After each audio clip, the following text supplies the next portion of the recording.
People are becoming harder to convince. Not because they're cynical, not because they've stopped trusting people. I think they're becoming more discerning. They have seen too many polished messages, too many carefully managed images, captions, copy, and now AI has entered the conversation, which raises an interesting question. Is AI changing what people see and who they trust?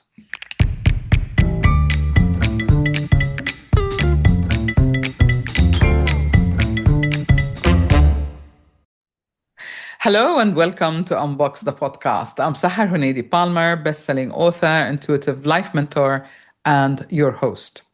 Last year, much of our conversation was focused on the stories we tell ourselves, the stories that shape our beliefs, influence our choices, and sometimes keeps us from being fully authentic. We discussed how we can change them, how we can write a new story that reflects who we are now. This year, the conversation has evolved. Our theme is the courage to be you, because awareness is only the first step. Once you understand who you are, the next challenge is having the courage to live it, to trust it, to express it, and to show up as yourself even when it would be easier to fit someone else's expectation. Perhaps this is why today's topic feels so relevant. As technology becomes more powerful and AI becomes part of everyday life, the question is no longer simply how do we communicate? The question is whether we remain connected to who we are while we're doing it. And I believe that has got a lot to do with trust. Let's unbox it together. People are becoming more discerning. Over the last few months, I've noticed something interesting. People seem to be less willing to accept things at face value, whether it's a leader, an expert, a company's public figure, or even a friend. People are paying closer attention. They're looking beyond the message. They want to know who sits behind that persona, who is speaking, what do they really believe in? Do their actions support their words? And perhaps most importantly, are they consistent? I don't think people trust less than they used to. I think they've simply seen more. They have seen organizations talk about values, not live by them. They have seen experts appear overnight. They have seen carefully curated online identities and singers and entertainers. They have seen people present an image that looks impressive but feels disconnected from reality. And because of that, people are asking different questions, not consciously perhaps, but instinctively. They're looking for signs that somebody means what they say, that they are who they appear to be. They're looking for signs that somebody is real. So, what is AI really changing? Whenever people talk about AI, conversation becomes more extreme. Either AI is going to solve everything or AI is going to destroy everything. Personally, I believe the truth is somewhere in between. I don't think AI is the problem itself, but how we use it and who uses it and how is it being regulated. For example, according to the World Health Organization, road traffic crashes cause well over 1 million deaths worldwide each year, making driving or cars one of the leading causes of death globally. But are we going to stop driving? I don't think so. The technology itself is neutral. Like any tool, it can support us or distract us. It can help us communicate more clearly, or it can help us organize our thinking, I don't know, brainstorm with it perhaps, which is how I use it sometimes. It can help us become more productive, or it can help us create a version of ourselves that is disconnected from who we truly are. What matters is whether we use it in a way that reflects our values, identities, experience, and true authentic identity, not a made up one. What I find fascinating is that AI may actually be helping people become more discerning. As more content becomes easy to create, people seem to be paying greater attention. Who sits behind the content? They're actually becoming bored of automatically generated or unrealistically generated AI content. They're asking different questions. They're asking themselves, does this feel genuine? Does it sound like somebody who has actually lived that experience, been there? Do I trust the person behind the words? In a strange way, AI is not replacing authenticity. It may be helping us recognize it. Because when everybody has access to the same tools, what starts to matter is not the tool, it's the person using it, their judgment, their values, their experience, their integrity. And perhaps this is the real opportunity, not to compete with AI, but to become more fully aware of ourselves while we're using it. Here's the difference between attention and trust. For years, we were told that visibility was the answer. Build your profile, grow your audience, be seen, stand out, do something differently. Visibility still matters. People cannot connect with you if they don't see you, if they don't know that you exist. But being known and being trusted are not the same thing.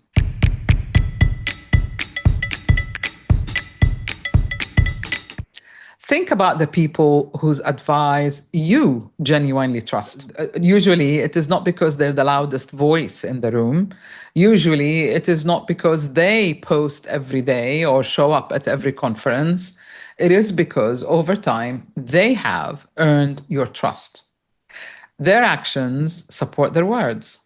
Their values remain clear and consistent. You know where you stand with them. Trust is built through interactive experience, not exposure. And I think more people are beginning to recognize this distinction. Here's the puzzle piece. I recently came across a clip of Sharon Stone speaking on a podcast. She was reflecting on advice her father gave her many years ago. In essence, it was really simple. Do not allow other people to change who you are in order to fit their expectations. Then she described the feeling of being herself as being like the final piece of the puzzle sticking into place. She then described the feeling of being herself all the time, doing what's genuinely important to her, as being like the feeling you have when the final piece of the puzzle fits into place. I love that image, that click, because most of us know exactly what that feels like. We know when we are forcing ourselves into a role, and we know when we're trying to become what somebody else wants us to be. We know when we are adjusting ourselves to fit in, gain approval, meet expectations. And what we also know is the relief that comes when we finally fit.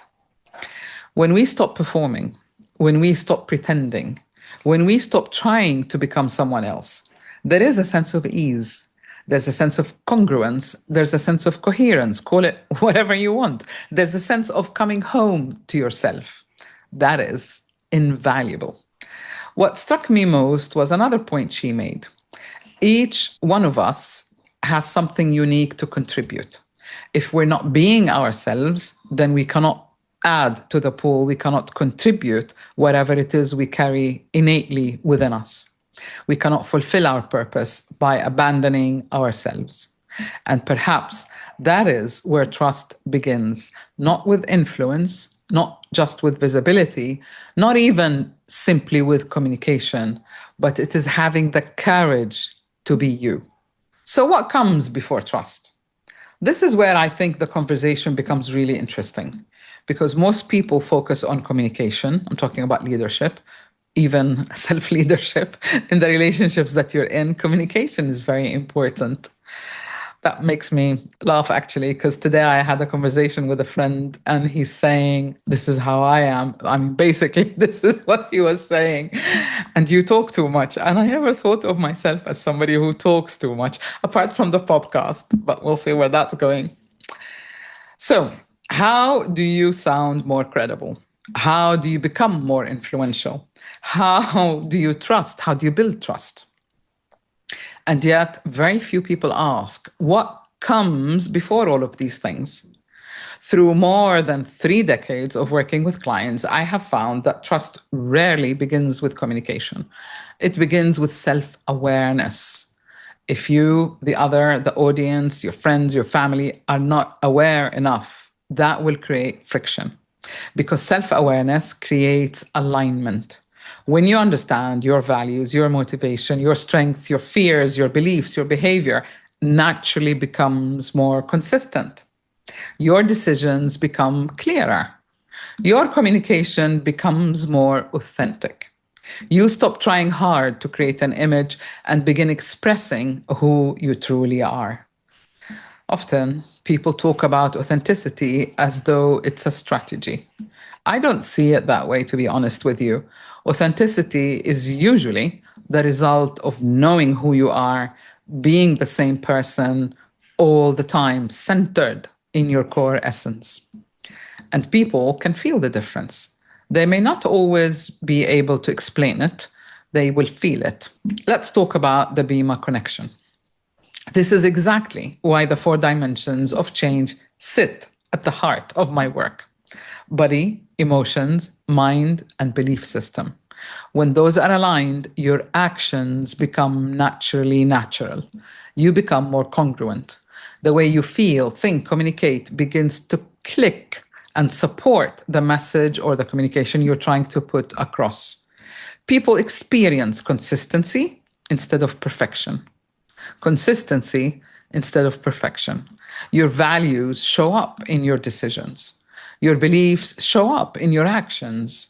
Your words and behavior start aligning, telling the same story, which is why in relationships, it's the same. If what you say and what you do are different, then there will be friction because of lack of alignment. And that is where trust begins, not because you're trying to build trust, not because you're trying to arrive at a natural outcome out of alignment, but because trust becomes a natural outcome of being aligned, of being self aware and aligned. So, do we have a new criteria for authenticity in the age of AI? I think AI is creating a new criteria for authenticity. Not because authenticity itself has changed. In the past, people often judged credibility, title, qualifications, visibility. I still see some people who attach a whole series of initials next to their name as though that adds more to credibility or trust. People now are looking for coherence.